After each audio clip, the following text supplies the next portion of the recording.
We're live! Greetings and salutations, humans. Fellow humans, I suppose would be their way of saying that. Makes it sound like I'm not human, which could be true. You never know.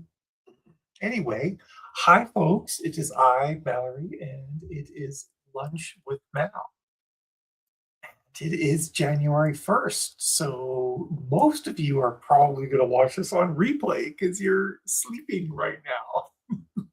Actually, at our age, I'm pretty sure most people go to bed well before midnight. I say our age as if we're all the same age, which is probably not true.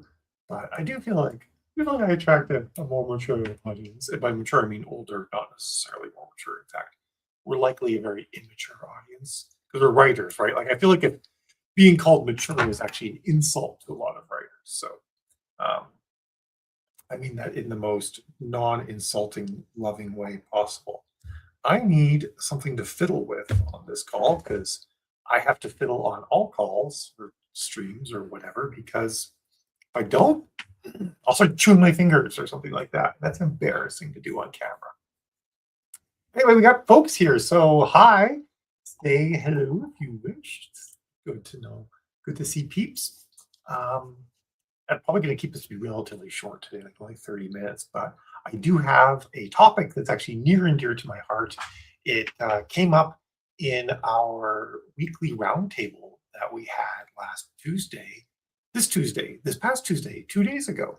Time is weird. This is the time between times, right? Like there is no actual time right now. Anyway, it was about goals and whether or not goal setting is the right thing for you to do, and whether or not like you could use systems instead of goals. Hey Monique, how you doing? I'm glad you can hear me now. It's much more definitely better that way. Um, and also I say that not saying that you shouldn't have goals, but sort of like what in what ways will goals versus systems work, and we'll get into that a little more.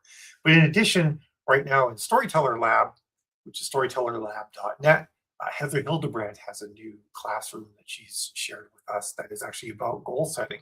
And so if you're looking for ideas or inspiration for setting your goals for 2026, you can absolutely use that. Hey, Tim, happy 2026 to you too. To everybody, of course. Well, wow, we're getting a bit of a crowd here. I guess we are all the types who go to bed at like 10 o'clock on New Year's Eve. Although I guess for some people it's like for Monique it's like the evening now, so or approaching evening, so it's unlikely she'd be in bed by then. Hey Kathy, how you doing? So let's talk about I mentioned goals versus systems and what is the difference between these two and like what does that even mean, goals versus systems? And I think a good way of describing it is kind of like kicking back around to my software development days where I heard this catchphrase, um, convention over configuration, right? So, and you're like, what does that mean now? Like convention over configuration? Well, let me give you an idea. Like we put the table of contents at the beginning of the book. It's a convention. No one has to go hunting for the table of contents. It's not in the middle. It's not the end. It's not like three-quarters of the way through. It's not after chapter one. You don't have configuration. You don't have to have anything saying like, hey, go find the table of contents here because we put it at the beginning of the book. And table of contents are formatted a particular way. Therefore, Kindle can pick it up and then display that table of contents to the user. There was no special, you didn't have to do any special configuration to do that.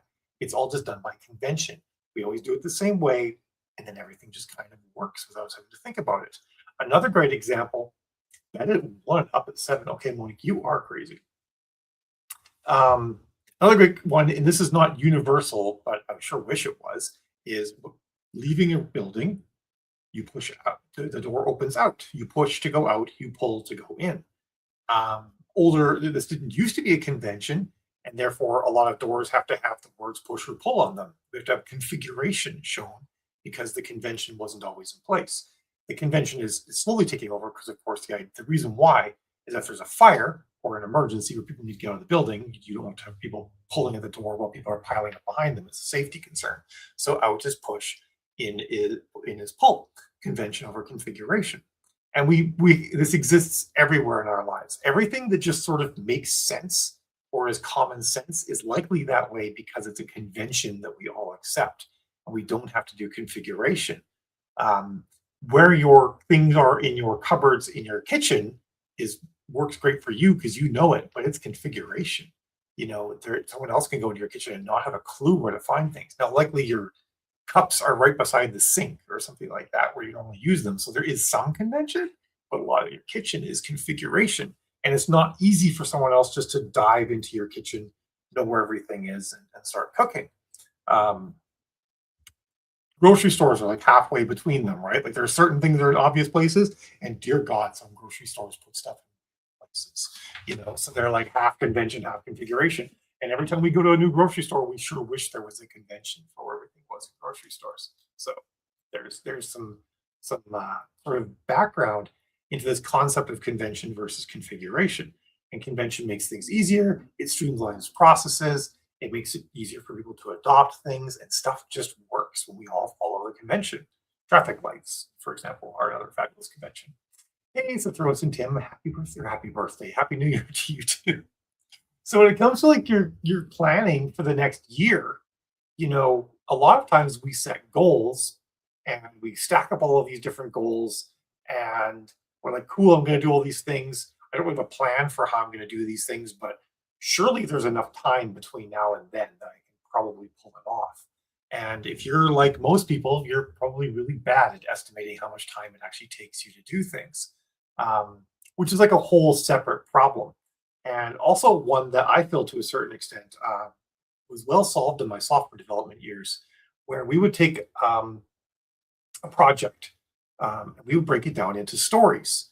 And the stories in software development, the stories are all like as a user, as an administrator, as an ops person who has to maintain this software.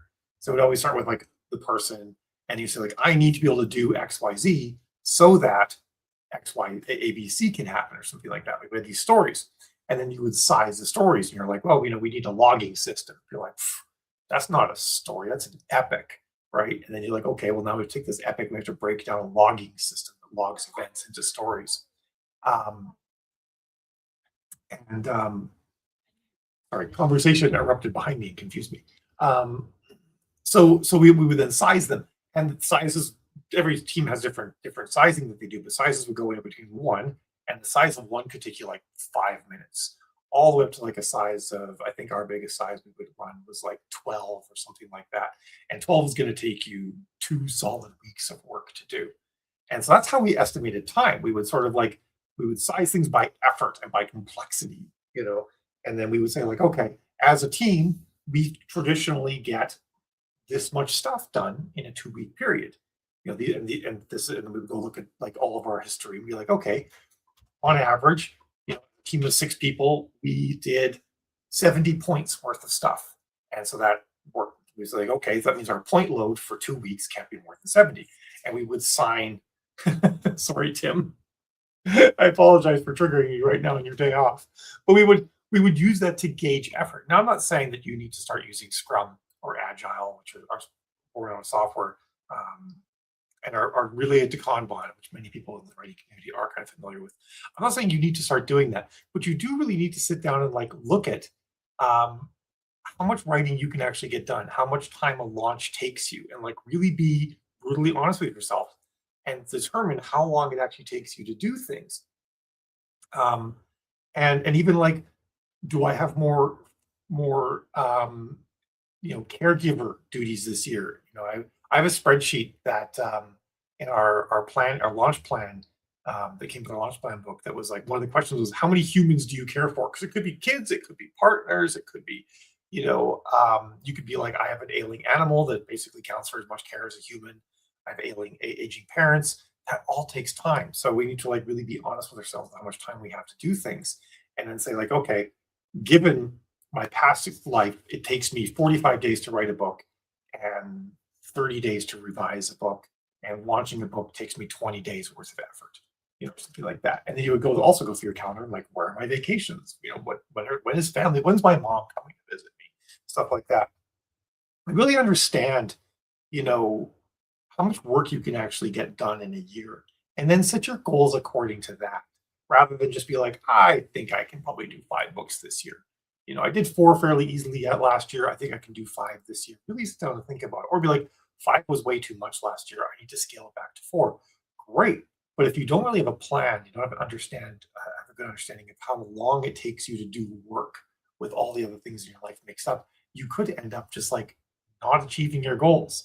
And every time you fail to achieve a goal, you feel bad, right?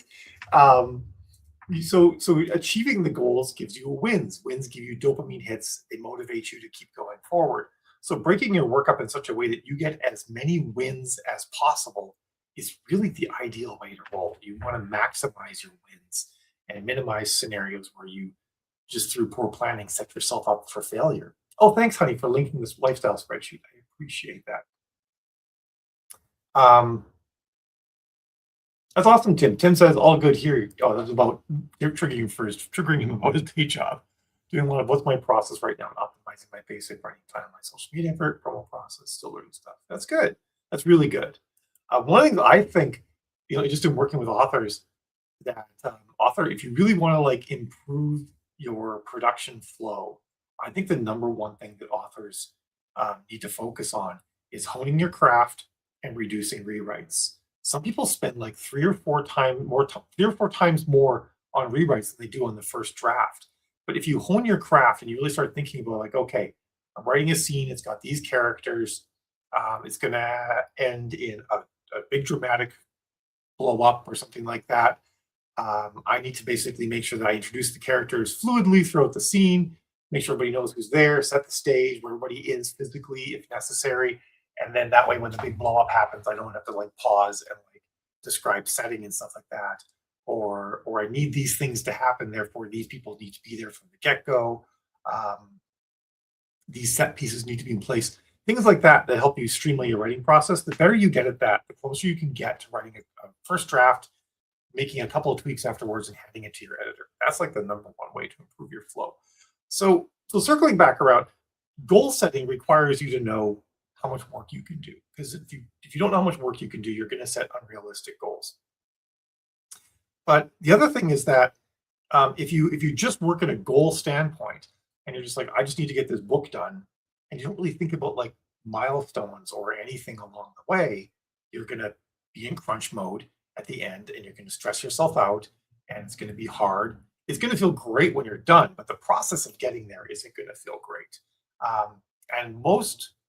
And I think most authors are neurodivergent. I think this is just some sort of like quirk of one of the other, either authorship or neurodivergency, that makes the other one a requirement almost. But we do really well if you have ADHD, you do really well with the stress trigger. I think everybody actually does well with the stress trigger. And by well, I mean you can be very productive. The problem for ADHD people, of course, is that we love being in hyperfocus. Hyperfocus is great flow state, right? Like we can just nail it and get so much work done. And the best way to trigger flow state, stress. Use the stress trigger to trigger flow state, and then you get the work done in some sort of Herculean effort at the last minute, and you get a huge dopamine hit and it feels great. The problem is that you can't do that forever. It's brutal. It burns you out. It's not fun for people who are around you to have to deal with. It's not fun for you really to have to deal with. It's not great for your body, all those sorts of things. So you got the goal, you know how much effort it's going to take you to do it, and you need to break it down into smaller chunks, and you need to use a system for those sorts of things. Getting the work done has to be a system where you're like, hey, I'm going to write X amount of hours every day. And I'm going to facilitate this by making sure I have a distraction-free space to do it in. I'm going to have the place where I do admin work for my business be different from the place I do writing work for my business, whatever it might end up being. That's actually one of the reasons why Jill and I have leased office space, so that admin writing-wise business can happen in a different space by and large, at least for me, not so much for her. Jill's better at this than I am. From where like writing might happen. Writing can be in a different space. It's about creativity. And then you don't automatically think, oh, I'm sitting here, I should be checking all the work things. So you have systems of like, I'm going to do this much work this week, and I'm going to measure the work in a certain way. For writers, it's fairly easy to measure work by words. Um, or you can measure it by scenes that you have to write or something like that.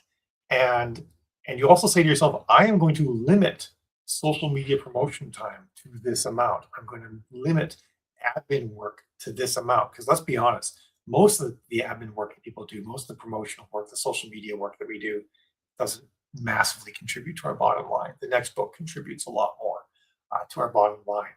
Depending on where you are in your career, there are certain points in your career where you have to build the fan base, so you have to do that other kind of work. Of course, that'd be part of your systems. What systems am I going to put in place? What goals are those systems going to have? And then go from there.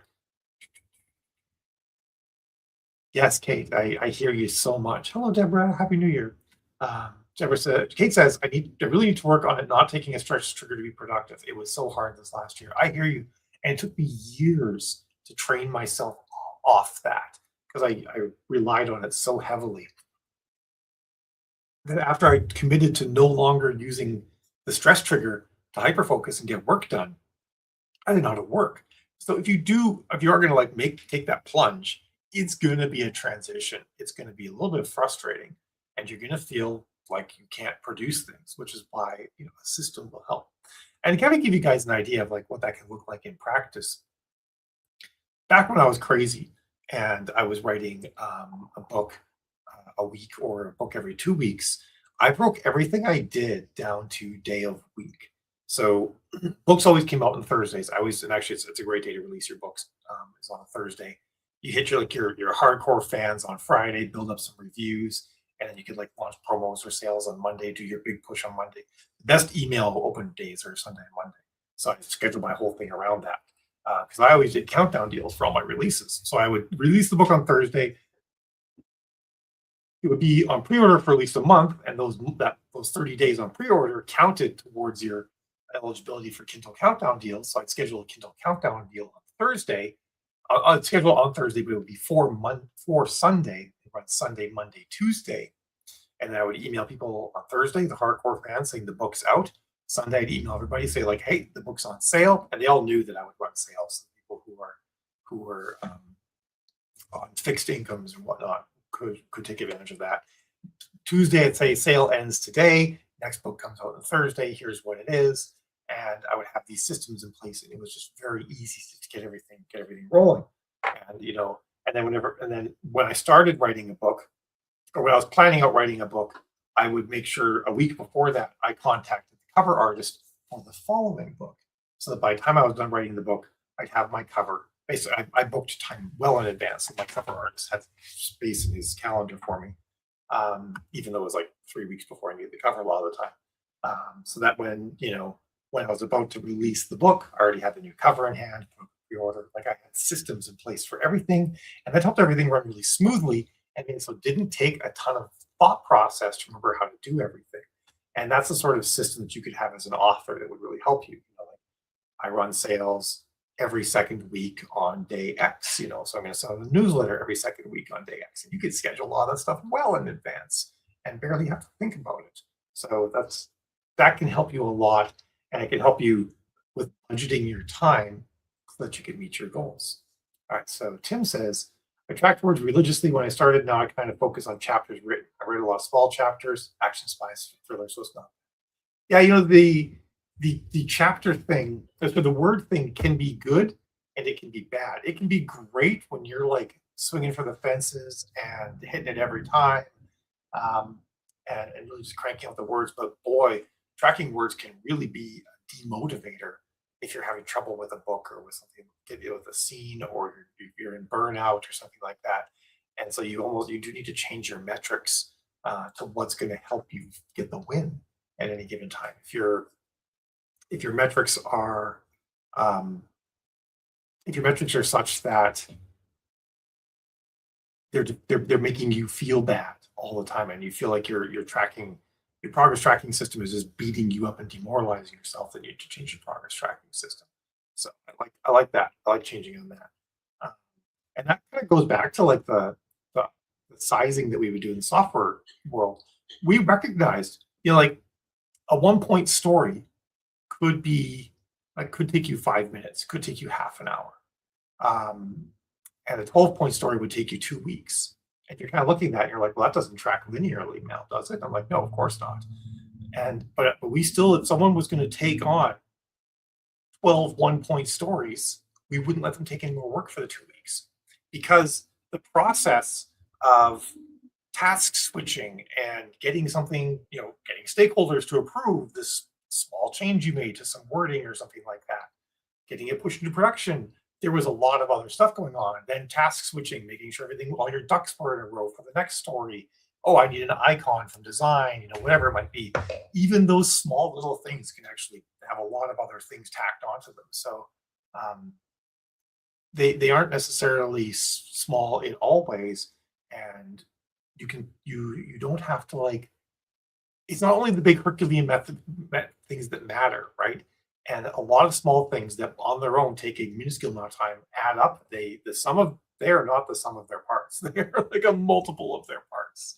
Um, and in a way, it's kind of what writing is like, right? Like it should be just like, oh, I just sit down and I write for 2 hours a day, and that's going to give me, um, maybe gives you 2,000 words a day, and I'll be done my book in 45 days. And it's just not like that, right?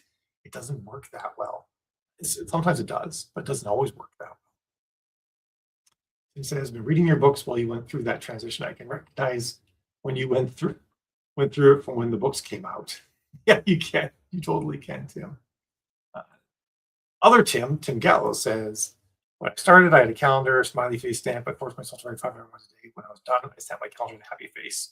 3 months later, I had a good habit. Yeah, that is a good habit too. And I say to people too, if you really want to like maintain progress in getting a book done, write every day. Even if it's just a sentence, even if your writing every day involves reading the chapter you wrote last time and making some tweaks, be in the story every day. Because if you take too long a break, you'll forget stuff.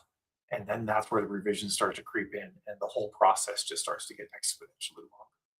I'm curious if anybody on it right now has any systems that they use for organizing their work, helping get things done, that they use to make sure that they're sort of always moving forward, always making progress. Not necessarily focus on a big goal, but just sort of like business-wide career progress. Or if you don't, and you think you want to get something like that, then I'll stick around because I'll probably be talking about this a bunch more through the next few lunch with Mel's. I'm still kind of shocked by how many people are here today. There's like 20, 25 people across all the different places. I thought you'd all be sleeping.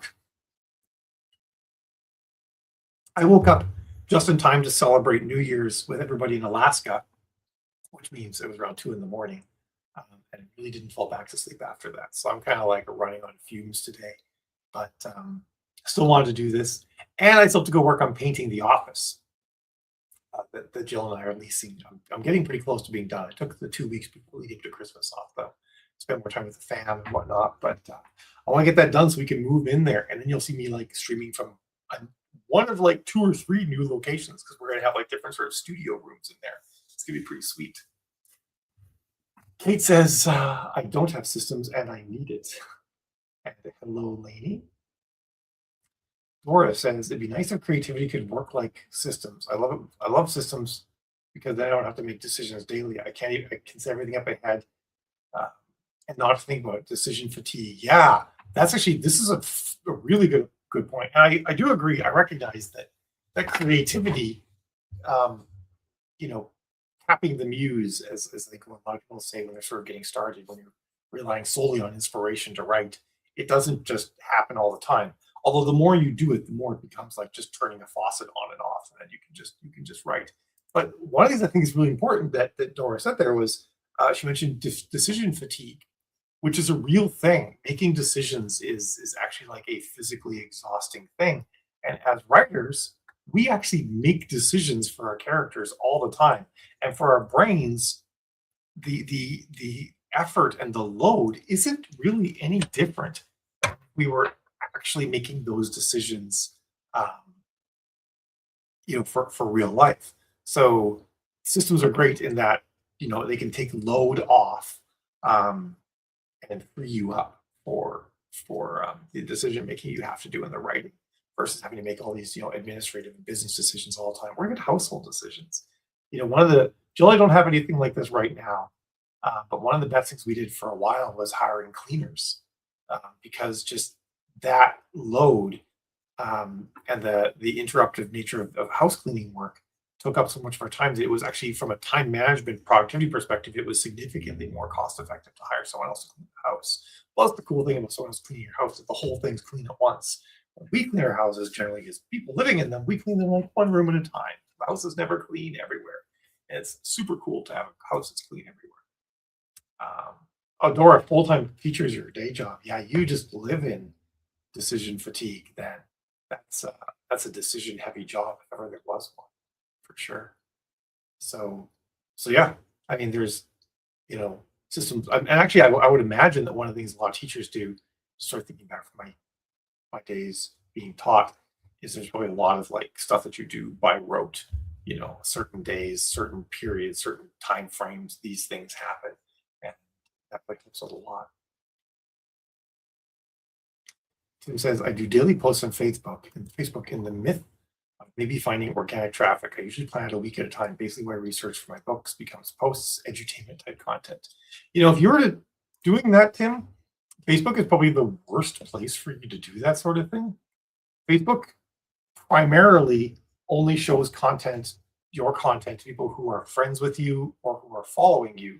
It's very rare that Facebook surfaces content to other people from sources they don't follow. And for it to do that, they have to be massive sources, right? Like, have to be something trending massively on Facebook for it to show up start showing up in everybody's feed. It's Facebook is a one to few ratio, um, platform, and unless you are a very specific power and reach, as far as Facebook's algorithm is concerned, you're never going to even reach a global audience. Um, Other platforms like Twitter, which I don't think very many people use anymore, Threads, Instagram, TikTok, those platforms are purely trending based first. TikTok is especially trending based first, right? Like, you barely see anything from the people you follow. You see stuff that, like, the algorithm thinks relates to you. So if you're going to put a lot of effort, like, doing that kind of content, I would do it on Threads, um, Instagram, and TikTok. Trying to think if there's anybody else I would really use. I mean, depending on your kind of content, if you're like making like graphs, I think Pinterest could be good. Pinterest is one of the largest social media platforms. I don't think so. Probably for most of us, we wouldn't, unless you're doing really visual stuff. Pinterest wouldn't work. But anyway, those platforms are all have every post has the potential to have global reach, whereas Facebook they don't. So if you're really thinking about like where to like put your effort, I would not be putting it on Facebook. I would be working on building my one to many, outreach elsewhere. Um, Instagram.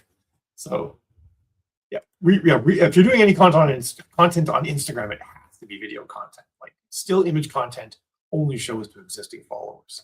Um, but if you want to reach like new people, then it's reels.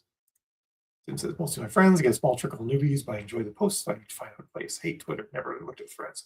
Threads is really cool because Threads is purely conversational. In fact, posts that have pictures on Threads do terribly. Posts that do not have pictures and are actually like people telling stories do great. There are authors on Threads who basically take chunks of their books and tell them as though they're first person stories, and they do super well. Some of them are taking liberties and just lifting stuff off of Reddit and stuff like that, and you can kind of start to spot those ones after a while. You're like, no, there's no way you have all this content to be sharing. And you do a bit of research, and sure enough, it's all coming off Reddit.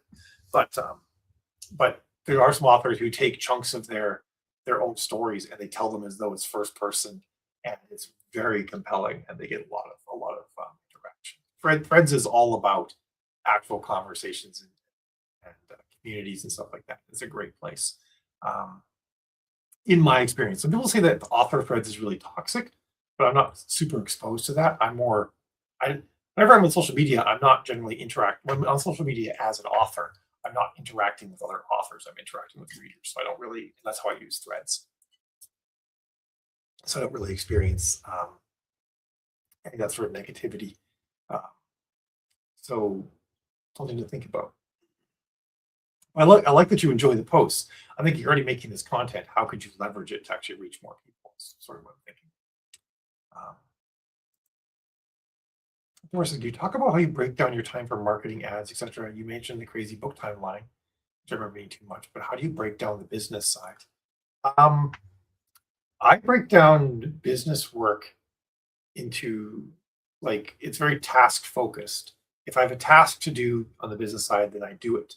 Um, and even when I was like going hard and pumping out tons of books and everything like that, my limit for business time was maybe 3 hours a week that I would spend.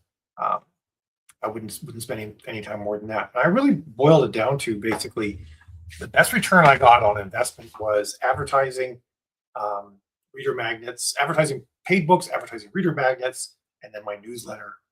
And of course, the reader magnet stuff was all about newsletter growth. And I would also do some multi-author stuff to help with newsletter growth as well. And running my ads for myself took 1 to 2 hours a week. And once I wrote my reader magnets, then that just ran like clockwork. And the time, the 2 hours a week of ad time was enough to handle it. And then it was my newsletters. And my newsletters were fairly, like, I had a framework, a template I used every single time. And I sort of just wrote like a couple of paragraphs. So it was maybe at most, if I was running a bunch of sales, at most 2 hours a week for newsletters, but they typically got them down in 1 hour a week because I really worked out like what was actually giving me a return. I use the 80-20 rule, right? Like 20% of your effort is giving you 80% of your results, and 80% of your effort is giving you 20% of your results. So what are those things in that 80% camp? They really aren't doing much for you. And I just stripped them all out. Uh, but it is also a lot of discipline, right? Like social media is easy to get sucked into. And so I made sure I did things to limit how easy it was to get sucked into social media, by limiting the times of day when I could do it. Um, and then also, I chat on Facebook Messenger a lot, but I never actually go to Facebook to do that because Facebook is dangerous, right? Your little messenger box is down in the corner, and everything else is this feed that's trying to pull your attention away with 1,000 different things. So I use messenger.com, which is just Messenger, and you don't have all the other distractions from Facebook floating around. Uh, my phone is always on Do Not Disturb, always on Do Not Disturb. Nothing on my every single time anything on my phone is like, can we send you notifications? The answer is no. If I want to find out something, I will check that app. I never have any apps reach out to me. The same thing on Windows, on my computer. My computer is always in Do Not Disturb mode because our technology is built to like try and pull our attention and get us to pay attention to it, and I need to pay attention to my work. So I try to be very focused and limit my interactions with all sorts of things to be able to get my work done.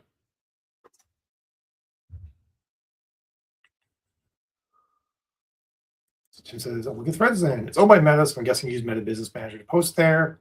I don't know if you can use Meta Business Manager to post there yet. I haven't actually. I like working in the app directly.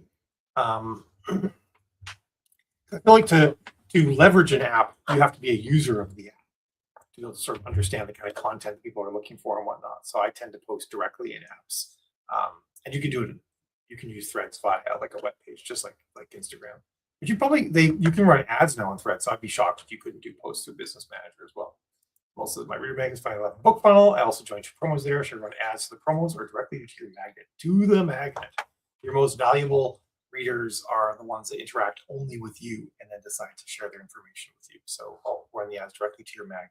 And you run a lead ad, not a traffic ad. It's a lead ad. You have to use the Facebook Pixel, and then the book funnel will actually tell Facebook when someone signs up, and Facebook will be cool. I'm going to find more people like that.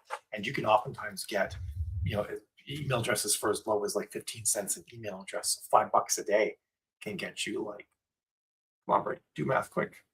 Like 20 people a day, or take a bit. Let's go with that.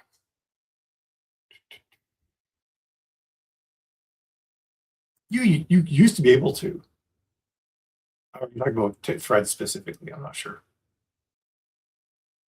I'm on Discord. Mainly to talk to my fans, though. That's the only thing I really use Discord for, is talking to readers. which is fun and uplifting. It makes me feel good.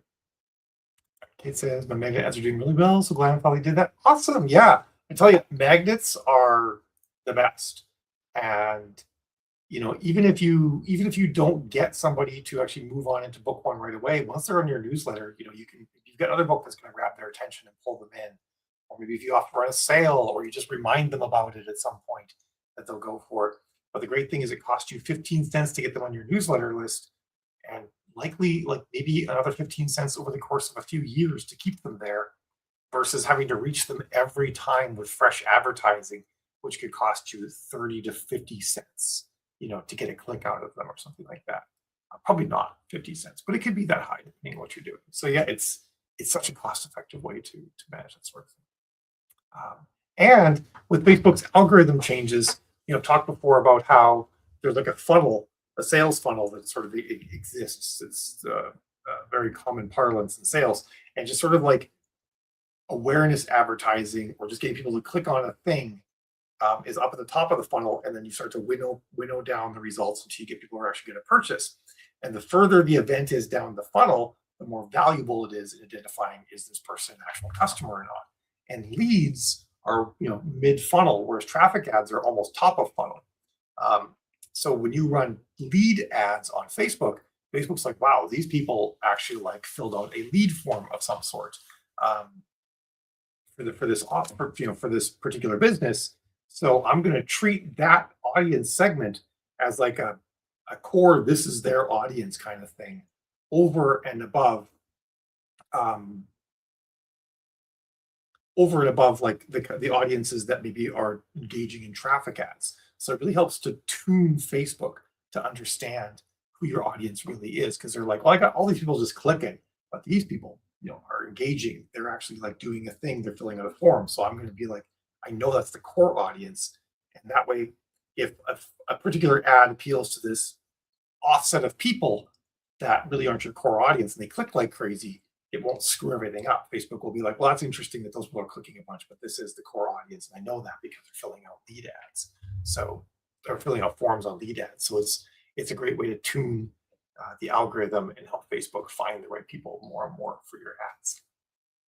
I went longer than I thought I was going to go today, which reminds me, I have to restart my lead ads. I killed them all off a couple months ago because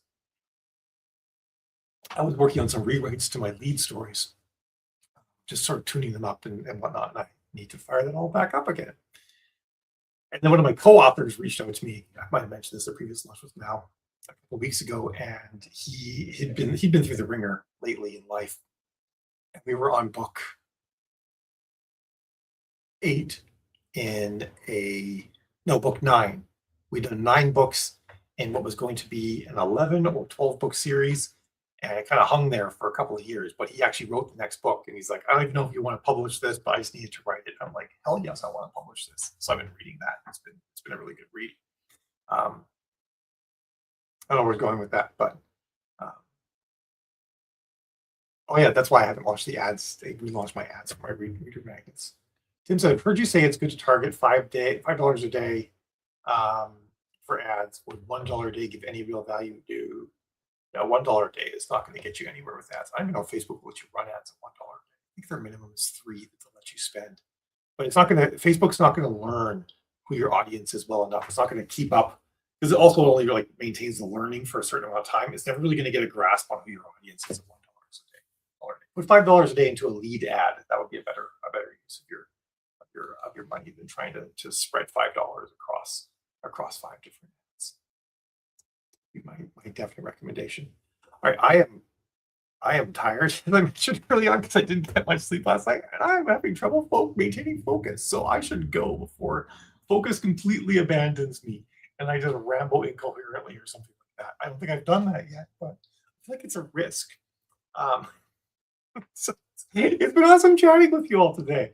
I'm like quite shocked, like I said, that so many of you are like on and hanging out. But I guess it's like, hey, it's a day off. You're not expected to do anything else. Trying to get some writing work done.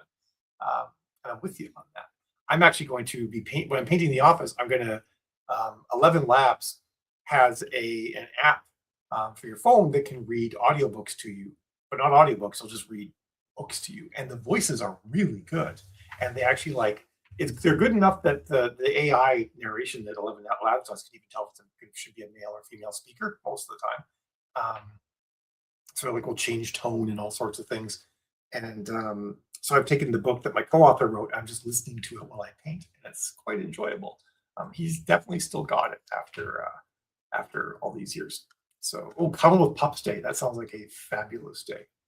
Yeah, Jill actually has done $10 to $20 a day on reader magnets and built like massive mailing lists before book one in the series even comes out, which is pretty awesome. Yeah. What Jill says, we do weekly Q&As and roundtables and stuff like that for people in various levels of our storytelling lab programming, and we're launching a new class on being fluent in Facebook ads starting on the 9th of January. So you get a lot more opportunities to chat and ask questions and stuff too. Very soon, Tim. Very soon. You will get it soon. It is always good to see Jill, isn't it, Dora? All right, folks, I'm going to jet because there's turkey soup waiting, and that's super important. Jill just laughed. I'm not sure if that means it's turkey soup is waiting. It was for the turkey soup. Okay, I could hear her saying that.